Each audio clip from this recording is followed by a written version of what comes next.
Good morning.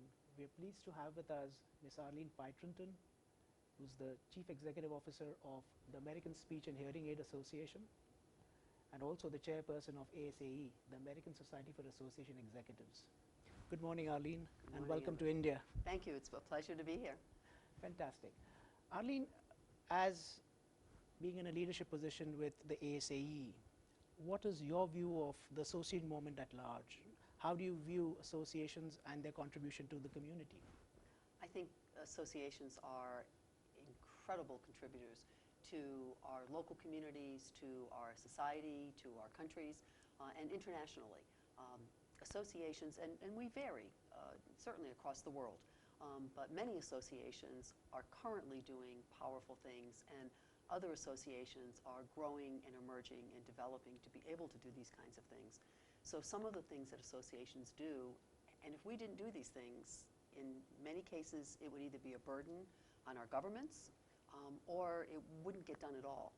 Some of the things that associations do that I think are so important to the well-being of our society is that by bringing together people with a body of knowledge or a concern about a particular issue, we are able to develop guidelines around measures of safety, around that involve perhaps buildings, that involve roads and infrastructure, that help to determine who is qualified to perform certain medical procedures.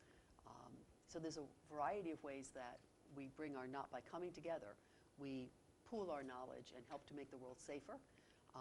Also, in most parts of the world, associations are the largest provider of adult education following formal education, following the university.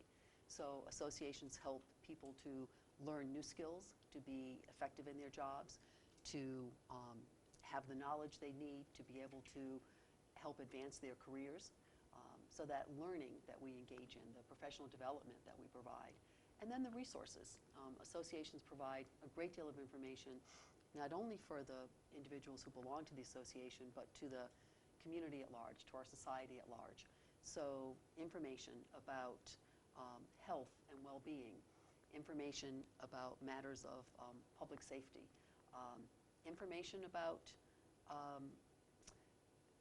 energy resources. I mean, there's just such a wide variety of information that associations make available to the public at large that, again, if we didn't do that, it might not be done at all. Fantastic. That's the great insight that we have. Arlene, would you like to explain something about your role with ASHA, which is the American Speech and Hearing Aid Association, for us? Thank you, Amber. I appreciate the opportunity to do that. So this year marks the 20th year that I have worked for the American Speech Language Hearing Association. That's fantastic. And my 10th year as ASHA's Chief Executive Officer. Wow. So two big milestones. ASHA is an organization that is almost 90 years old. Next year we will be 90 years old in the U.S. Our members are audiologists and speech-language pathologists and speech-language hearing scientists.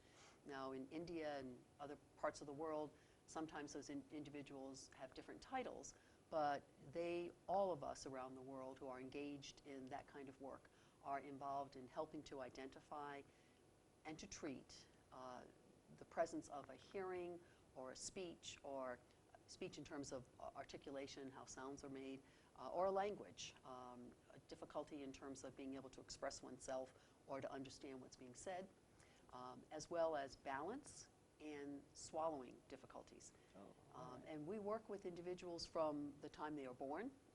We help to test hearing of children within a few days of their life to be able to tell their parents if this is a child who might have a hearing problem, so the parents can get advice about how they can best interact with their child and help their child to develop to be able to communicate well. We work with children throughout their years in school because we know that a communication disorder will have an impact on how well the individual can benefit from education.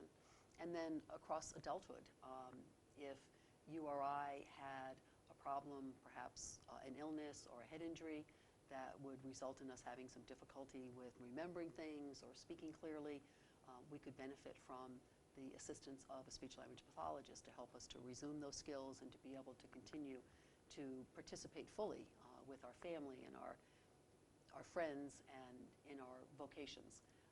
And as people age, there are aspects of swallowing and hearing that can give them difficulty.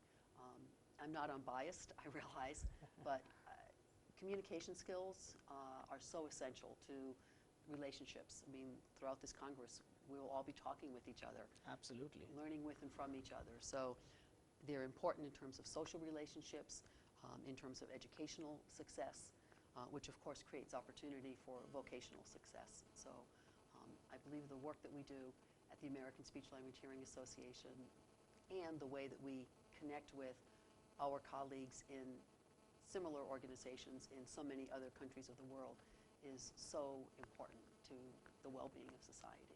Thank you very much for those insights. It was really informative. Moving on, your role as chairperson of ASAE is, of course, globally very significant.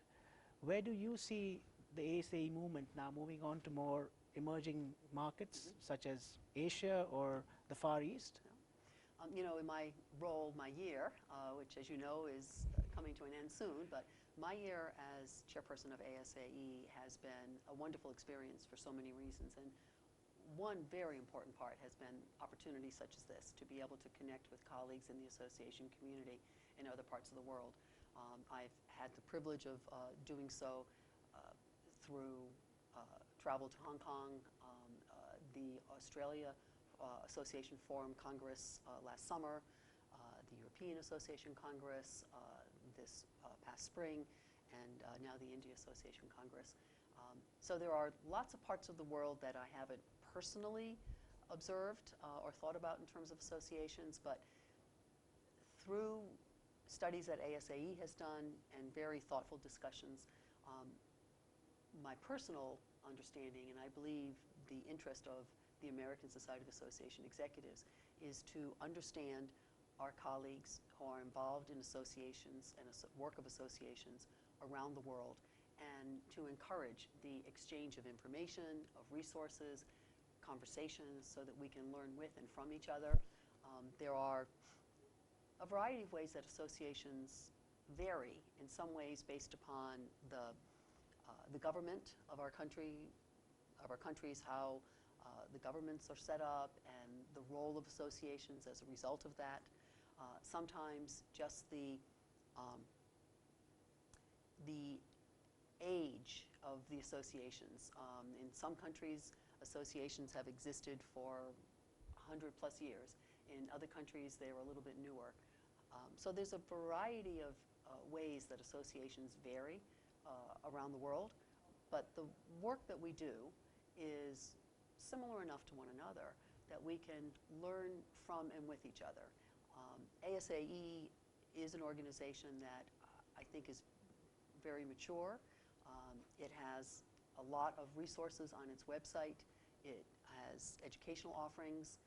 It has a foundation that conducts research in terms of effective practices of associations. So I hope and I believe it is a resource that can be helpful to association staff and association leaders around the world. Thank you, Arlene. I do understand that this sometime in early 2015, you have the Great Ideas Yes. convention coming up in Yes. Hong Kong? Yes, so in March of Yeah. 2015, Yes. ASAE will be hosting. The Great Ideas Conference is one that ASAE has conducted for easily a decade or more, but to date always in the US. So in March of 2015, for the first time, this workshop, this conference, will be taken outside of the US, and the first time ever, it will be in the Asia-Pacific area, specifically in Hong Kong. So we are very much hoping that our colleagues from around the world, and especially from the Asia-Pacific area, will be able to come and be part of this learning experience. Fantastic. We do hope that in sometime in future that we have the Great Ideas in India as well. Yep. Something to look forward to. Absolutely. And lastly, what's been your experience of India, and how do you perceive American associations who are now going international, viewing India as a potential opportunity?